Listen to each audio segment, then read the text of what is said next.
Bonjour les incroyables élèves, une nouvelle vidéo pour vous parler de la suite du projet potager. Aujourd'hui on est le jour du printemps, ou le deuxième jour du printemps, et on a terminé les semis. Donc voilà, le mois de mars c'est le mois où les jours commencent à être plus longs, où la chaleur commence à revenir, c'est le moment où il faut semer la plupart des plantations. On s'est bien débrouillé, donc bravo à toutes mes classes qui ont participé et qui ont semé les graines. Vous avez fait un très beau travail très efficace. On va voir ça en image juste après ce que j'ai un peu expliqué le projet. J'en profite pour expliquer, on m'a posé la question, quel est le rapport entre la géographie, l'histoire géo et le projet potager.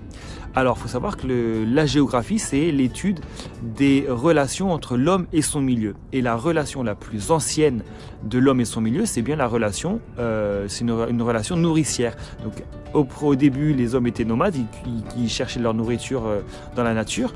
Et depuis le néolithique, ils ont cultivé leur nourriture.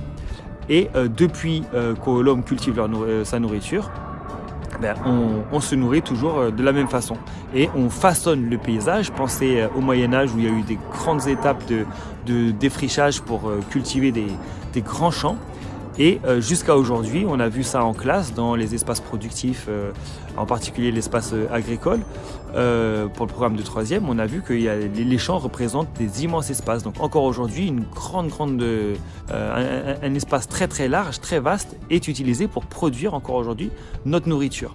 Donc l'homme façonne toujours son environnement en premier lieu pour trouver de la nourriture et pour produire sa nourriture. Donc nous, quand on fait un potager urbain, on est aussi dans l'utilisation, dans l'exploitation du paysage. Donc voilà, le projet, après avoir fait la théorie en classe, on fait la pratique. Nous aussi, on façonne le paysage qui est autour de nous pour développer l'agriculture urbaine. Et en développant l'agriculture urbaine, on veut montrer un petit peu, on veut participer à la création d'une nouvelle société. Avec les 6e, on a parlé de la ville de demain, par exemple. L'agriculture urbaine était omniprésente, la végétation, la nature est omniprésente dans la ville de demain. Donc là, après avoir fait la théorie, quel que soit le niveau, on passe à l'action. Les 5e, on étudie comment nourrir l'humanité. Donc comment nourrir l'humanité en quantité et en qualité suffisante. En produisant nous-mêmes nos végétaux, en produisant nous-mêmes notre nourriture, on participe aussi en exploitant le milieu à se nourrir sainement, et donc on prend soin en même temps de notre santé et on prend soin aussi de l'environnement. Donc rapport de l'homme à son milieu, ne pas surexploiter les ressources, ne pas polluer. Nous on a mis en place que des techniques agroécologiques, comme vous avez pu le voir. On a nourri le sol avec des feuilles mortes, avec du fumier, avec du bois broyé. On a nourri la vie du sol, on a nourri les champignons, on a vu qu'il y avait des champignons même qui ont poussé sur les tas de fumier. On a nourri les vers de terre, on a nourri les bactéries, les insectes. Donc tout ça, c'est ça qui fertilise le sol. Et je vous donne encore un exemple. Voilà, si on n'avait pas participé à ce projet, on aurait eu juste du gazon. Et nous, grâce à notre projet, cet endroit où il y avait que du gazon, il va y avoir des fruits, des légumes. Il va y avoir de quoi se nourrir en quantité et en qualité et en abondance. Donc c'est ça un peu les objectifs de notre projet. Donc vous voyez que ça va beaucoup plus loin que juste de planter une graine et de l'avoir poussée. On veut vraiment participer à un nouveau modèle de société, et après avoir fait la théorie en classe, on passe à la pratique. C'est ça un petit peu le but de l'histoire géo. Le but d'apprendre la théorie, c'est aussi de passer à la pratique, en comprenant les différents enjeux autour de l'agroécologie, autour de l'agriculture urbaine, et autour de se nourrir sainement, convenablement. Voilà. Donc je vais arrêter de parler maintenant. Je vous souhaite un bon visionnage. Encore une fois, bravo et merci à toutes les classes qui ont participé. Likez, partagez la vidéo. Vous avez montré vraiment l'exemple à tout le monde, aux autres collèges, aux autres établissements qui voudront peut-être faire la même chose. Grâce à vous, ils auront un exemple. Et je vous donne, alors avant de vous donner rendez-vous la prochaine fois, il y a encore du boulot. Là, ce qu'il y a à faire, donc on a fait les semis, ce qui reste à faire, c'est les bricolages en palette. Donc faire d'autres carrés potager en palette, faire d'autres bordures en palette, voilà, pour que ce soit un peu plus beau, un peu plus propre, un peu mieux designé. Voilà, donc vous êtes les bienvenus pour vous ajouter et pour participer à ce projet. Voilà, donc une prochaine vidéo sûrement pour voir la suite des bricolages en palette. Et sinon, rendez-vous simplement dans moins de 2 mois, dans 1 mois et demi, au mois de mai, quand les jours seront vraiment beaucoup plus chauds. Et on va repiquer tout ce qu'on a planté, au mois de mars. Allez, à très bientôt et merci. Je vous laisse avec la vidéo.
Arrête ça.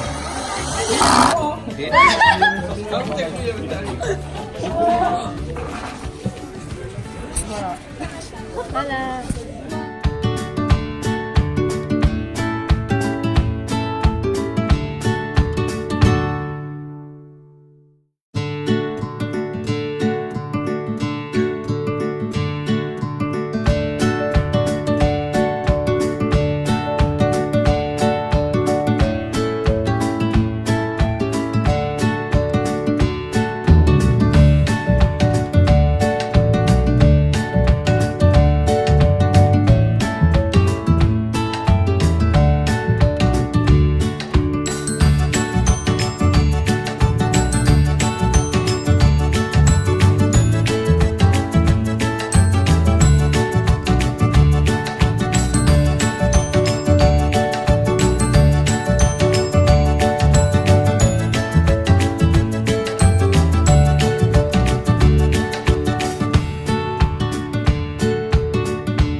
Voilà, donc une prochaine vidéo sûrement pour voir la suite des bricoles en palette. Et sinon, rendez-vous simplement dans moins de 2 mois, dans un mois et demi, au mois de mai, quand les jours sont vraiment beaucoup plus chauds. Et on va repiquer tout ce qu'on a planté au mois de mars.